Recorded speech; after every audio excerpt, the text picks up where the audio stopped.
आज सुबह सुबह मैं मस्त मजे से अपने लिए नाश्ता बना रहा था और आज का मेन्यू था नूडल्स, मंचूरियन और कॉकटेल राइस। लगभग आधा घंटा कुक करने के बाद ये अच्छे से तैयार हो ही गए थे, तो मैं अपने लिए प्लेट्स निकालने ही वाला था, तभी इतने में ही मेरा फोन बजने लगता है। फोन निकालता हूँ जब से तो मालूम पड़ता है कि ये मेरे ट्रांसपोर्ट कंपनी के ड्राइवर्स का फोन है। तो मैं फोन पिकअप कर लेता हूँ, लेकिन अगली तरफ से आवाज आती है, हेलो मूसा भाई, क्या आप गिट्टी खदान की तरफ आ सकते हो? अरे क्या हुआ भाई? भैया मैं फोन पे नहीं बोल सकता, थोड़ा अर्जेंट है। अरे भाई ऐसे डराओ मत मुझे, तुम सच सच बताओ हुआ क्या है, सब ठीक है ना? अरे मूसा भाई मुझसे सवाल मत पूछो, जल्दी इधर आओ, जल्दी जल्दी। ठीक है मैं आ रहा हूँ। लगता है बड़ी मुसीबत है। नाश्ता गया भाड़ में, सबसे पहले देख के आना होगा कि क्या हुआ। अब मैं फटाफट अपने घर से भागते हुए निकलता हूँ, अपने स्कॉर्पियो में बैठता हूँ और उसे स्टार्ट करके सीधा वहाँ से निकल पड़ता हूँ। रास्ते में बस मैं यही दुआ कर रहा था कि सब कुछ सही होना चाहिए, कुछ भी गलत ना हो। और ऐसा करते करते मैं अपनी स्कॉर्पियो को लेकर सीधा गिट्टी खदान में पहुंच जाता हूँ। और वहाँ पहुँचते ही मुझे अपने टिप्पर ट्रक्स दिखाई देते हैं, जिन्हें यहाँ से मिट्टी की लोडिंग करनी थी, लेकिन इनकी हालत तो कुछ खराब दिख रही थी। मैं फौरन वहाँ पे जाता हूँ और अपने ड्राइवर लोगों से पूछने लगता हूँ कि भाइयों क्या हुआ यहाँ पे अचानक से। तो वो लोग मुझे बोलने लगते हैं, भैया ट्रक का रेडिएटर फट गया, जिसकी वजह से कूलेंट लीक हो गया और ट्रक के पूरी तरीके से लग गए भाऊ। भैया मैं तो आराम से 140 पे ट्रक चला रहा था, उतने में अचानक से शाखा भी निकल गया, पूरा सस्पेंशन उखड़ गया। मूसा भाई ट्रक का मेंटेनेंस नहीं करवाया था क्या? यार ये मेंटेनेंस वाले काम तो सारे कैडबरी के हाथ में थे। मेरे ख्याल से ट्रक्स के मेंटेनेंस के पैसे उसने अपनी जेब में ही भर लिए, तभी मेरे ट्रक्स का ये हाल हो गया। अच्छा ये सब छोड़ो, ये बताओ कि तुम्हारे आज के ट्रिप्स पूरे हुए या फिर नहीं हुए? अरे मूसा भैया अभी 10 बज रहे हैं, हमारी ट्रिप 12 बजे की है। तो भैया अभी तो ट्रक 5 किलोमीटर भी नहीं चल सकते। अभी मैं सोच ही रहा था कि इस मुसीबत से कैसे निपटा जाए, तभी इतने में मुझे एक और फोन आता है। अरे ये तो कमलेश ड्राइवर का फोन है। हेलो। हाँ मालिक। हाँ बोलो। वो मालिक ना थोड़ा सा गलती हो गई। क्या गलती हो गई? वो असल में थोड़ा हेलो हाँ सुन रहा हूँ, बोलो ना। वो असल में थोड़ा सा गलती हो गई, वो थोड़ी सी नींद लग गई थी तो गाड़ी डिवाइडर में घुस गई मालिक। क्या बोल रहे हो? वो थोड़ी नींद लग गई थी, रात में सोया नहीं था ना मैं, इसलिए गाड़ी पलट गई। क्या बकवास कर रहा है भाई? बस आप है ना परोड़ी चौक में आ जाओ। अरे यार ये क्या हो गया, बैठे बैठे मुसीबत आ गई। ए भाई तुम लोग जल्दी से ट्रक्स को डब्ल्यू मैकेनिक के वर्कशॉप में पहुंचाओ। टेंशन मत लो भाई, हम पहुंचा देंगे। समझ में नहीं आ रहा था कि आज सुबह उठ के किसका मुंह देखा था। एक के बाद एक मुसीबतें आते जा रही थी, लेकिन अभी जल्दी जाके देखना होगा कि ट्रक का एक्सीडेंट कितना बड़ा हुआ है। तो इसीलिए मैं फटाफट अपनी गाड़ी के अंदर बैठ जाता हूँ और उसे स्टार्ट करके वहाँ से निकल पड़ता हूँ। न जाने अब क्या क्या देखना पड़ेगा। और अब आधा घंटा ड्राइव करने के बाद मैं पडोरी रोड पे पहुँच गया था और टोल नाका पहुँचते ही मुझे मेरा ड्राइवर दिखाई देता है। अरे मालिक, अरे इधर इधर, अरे मैं इधर हूँ, अरे रोक तो दो भाई। अब जैसे ही मैं अपने ड्राइवर के पास पहुंच के अपनी गाड़ी को साइड में लगाता हूँ, वहाँ पे मुझे दिखाई देता है कि काफी बड़ी गड़बड़ हो गई है और ये कोई छोटा मोटा ब्लंडर नहीं था। इस राकेश ड्राइवर ने लिटरली मेरे 18 व्हीलर टाटा ट्रक को सीधा डिवाइडर के ऊपर चढ़ा दिया था और लिटरली किसी भी एंगल से ये छोटी मोटी गलती तो बिल्कुल भी नहीं थी। ये सब ठीक करने के लिए मुझे जल्दी से क्रेन को बुलवाना पड़ेगा, इसीलिए मैं फटाफट फोन करके अपने क्रेन वाले दोस्त को सब बता देता हूँ और सारा मैटर सुनने के बाद वो बोल देता है कि आधे घंटे में वो क्रेन लेके आ जाएगा और ट्रक को डिवाइडर से निकाल देगा। मोटा खर्चा हो गया। अरे मालिक ज्यादा खर्चा नहीं होगा, बस 30-40 हजार रूपए लगेगा। ये सुनने के बाद मैं ड्राइवर से पूछने लगता हूँ कि भाई ये सब हुआ कैसे? बताया ना मैंने आपको मालिक, वो थोड़ा सा नींद लग गई थी तो मैं समझा ब्रेकर है। अबे एड़े तेरे को ब्रेकर और डिवाइडर में फर्क समझ में नहीं आता क्या? इस ट्रक को मैंने इतने मेहनत से बनाया था, तूने इसका सत्यानाश कर दिया। अच्छा हुआ इसके अंदर का सामान खराब नहीं हुआ, वरना मेरे लग जाते। तो हो गया ना मालिक, अब एक काम करो, मेरा हिसाब कर दो, मैं निकलता इधर से, ठीक है? अरे किस बात का हिसाब भाई? एक तो मेरा इतना बड़ा नुकसान कर दिया और ऊपर से मुझसे ही पैसे मांग रहा है, क्या शर्म नहीं है क्या? ओ दादा, तुम्हें पैसे नहीं देने हैं मत दो, लेकिन चिल्ला के बात मत करो। हाँ भाई नुकसान तूने मेरा करा और मैं तुझे बोल भी नहीं सकता कुछ। अच्छा अगर ऐसा है तो ये उधारी तुम्हें बहुत महंगी पड़ेगी मूसा भाई, याद रखना, गरीब के पेट पे लात मारी है। हाँ चल बे साले, तेरे जैसे बहुत देखे।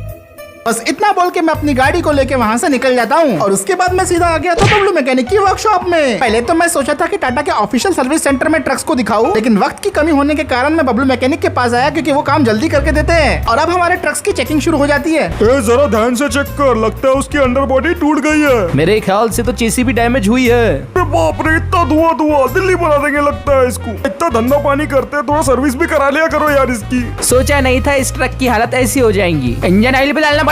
जैसे जैसे ट्रक चेक हो रहे थे वैसे वैसे नई नई प्रॉब्लम सामने आती जा रही थी और फिर बबलू मैकेनिक मुझे बोलने लगते हैं, अरे मूसा भाई ट्रक में अच्छा खासा काम दिख रहा है। तो बबलू भाई रिपेयर होने में कितना टाइम लग जाएगा सारे ट्रक्स को? मेरे पास यही ट्रक्स बचे हुए हैं। वो मैकेनिक लोग आ रहे हैं, वो ही बताएंगे।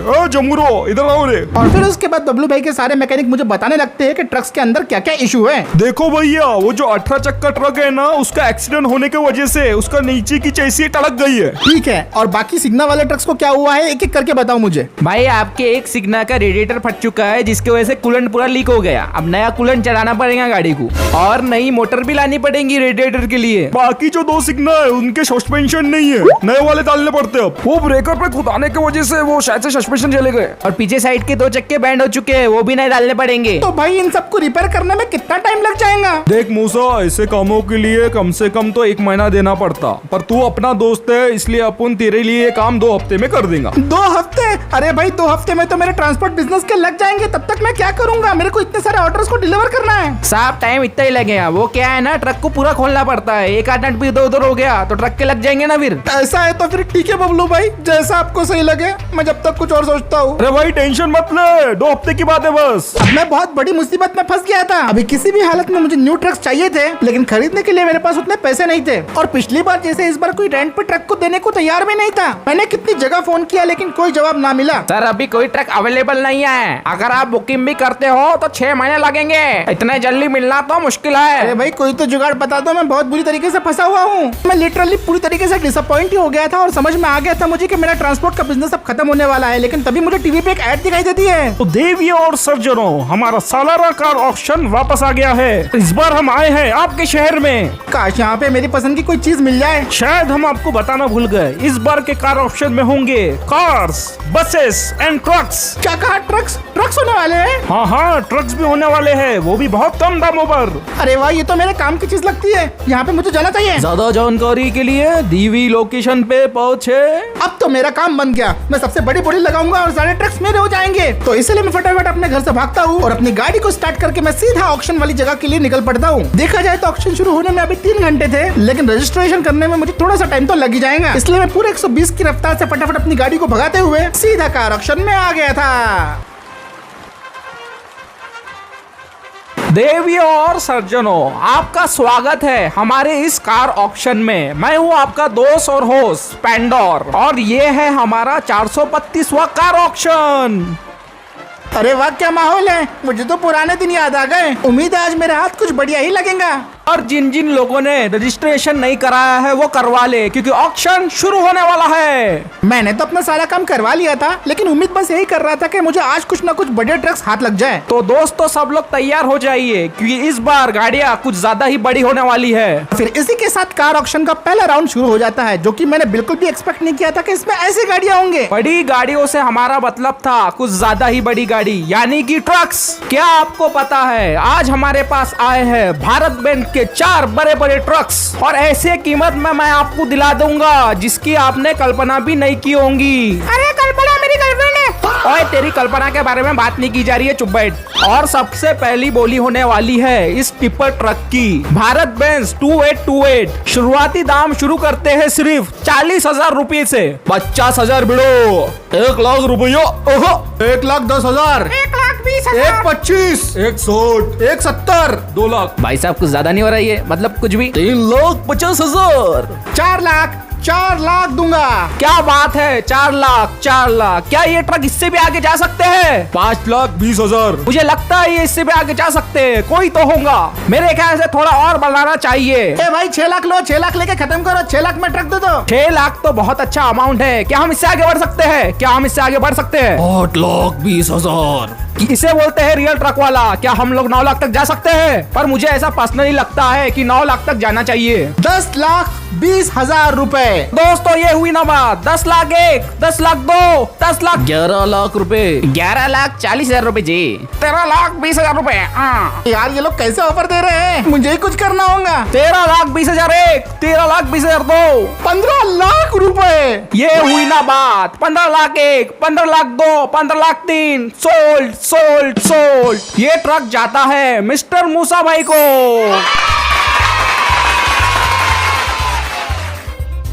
अब बारी है दोस्तों हमारे अगले ट्रक की, जो कि है एक और टिप्पर ट्रक। ये है भारत बेंज का हेवी ड्यूटी टिप्पर, लेकिन ये थोड़ा विशाल और खतरनाक है। कोई भी काम ये आसानी से कर देगा। इसकी रगों में दौड़ता है इंडियन डीएनए, और इसकी बोली हमने शुरुआत की है मात्र 60,000 रुपए से। 1 लाख रुपए, 1 लाख, 1 लाख, 1 लाख। ओ भाई 2,50,000 रुपए, 3,72,000 रुपीज ओनली। भाई साहब मतलब ज्यादा नहीं हो रहा है, मतलब कुछ भी। और 4,65,000 रुपए। ओए गुरु हमें 5 लाख दे दो, ट्रक ले लो।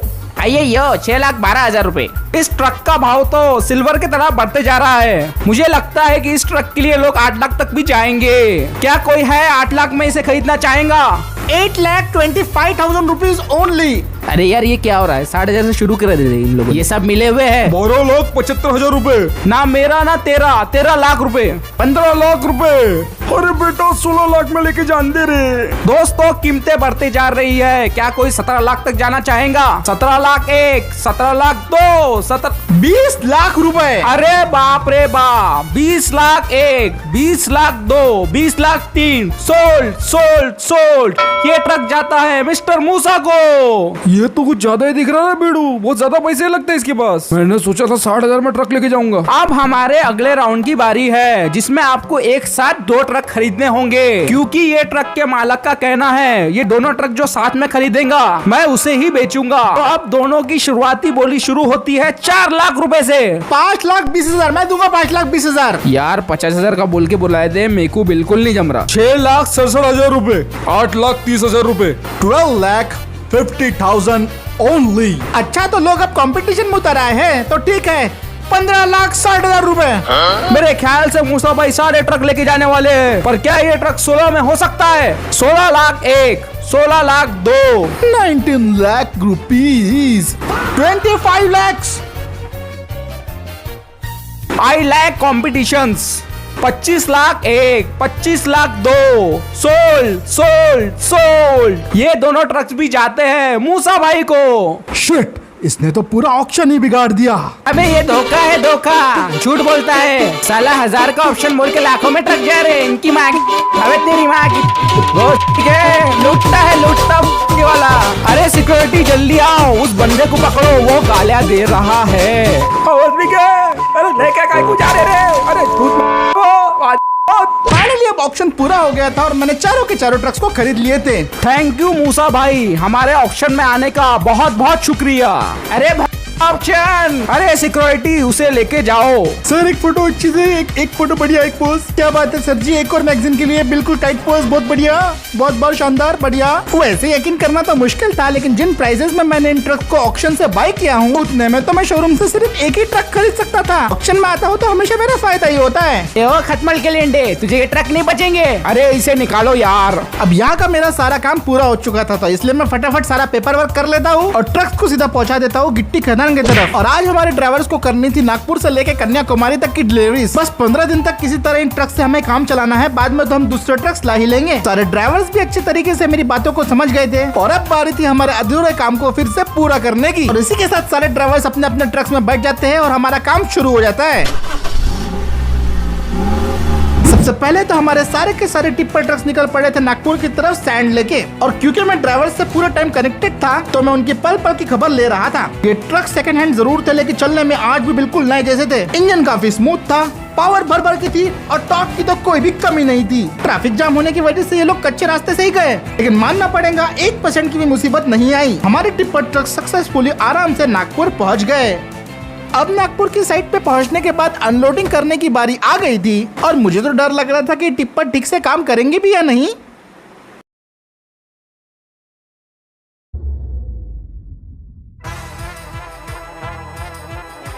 लेकिन शुक्र इस बात का था कि सारे के सारे टिप्पर्स बढ़िया वर्क कर रहे थे और जल्दी से जल्दी हमने साइड पे सारी की सारी सैंड को अनलोड कर दिया।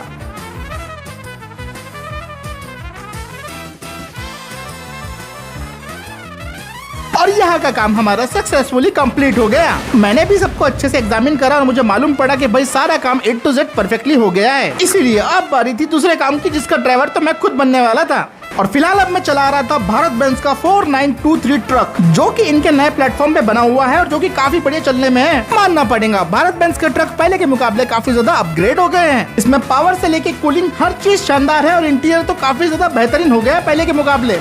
ये एक रिजिड बॉडी ट्रक है। 120 किलोमीटर का सफर था, लेकिन कब शुरू हुआ और कब खत्म हुआ मुझे ये बात बिल्कुल भी पता नहीं चली। फिलहाल तो मैं ये फ्रूट्स मंडी में डिलीवर कर दूंगा और आज का मेरा ये काम खत्म हो जाएगा। फिर बस दोस्तों आज का वीडियो यहीं पे खत्म करते हैं। उम्मीद है आज का ये वीडियो आपको पसंद आया होगा। वीडियो पसंद आया तो लाइक शेयर सब्सक्राइब जरूर कर देना और मैं मिलता हूँ आपसे अगले वीडियो में।